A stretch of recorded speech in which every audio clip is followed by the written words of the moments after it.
তো হ্যালো বন্ধুগণ, আশা করি আপনারা সবাই ভালো আছেন। তো শ্রানা কালেকশনের পক্ষ থেকে সবাইকে জানাই স্বাগতম।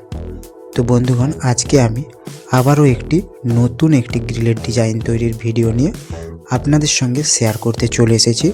তো চলুন পুরো ভিডিওটি দেখুন, আশা করি সবারই ভালো লাগবে।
বন্ধুগণ, এই গ্রিলের ডিজাইনটি আপনাদের কেমন লাগলো সেটা অবশ্যই কমেন্ট বক্সে কমেন্ট করে জানাবেন, আর লাইক শেয়ারও করবেন। আর যারা নতুন দেখছেন তারা প্লিজ সাবস্ক্রাইব করে পাশে থাকা বেল আইকনটি প্রেস করে অল নোটিফিকেশনটি অন করে দিবেন। তো চলুন, সবাই ভালো থাকবেন, সুস্থ থাকবেন। দেখা হচ্ছে পরের এরকমই ইন্টারেস্টিং ভিডিও নিয়ে।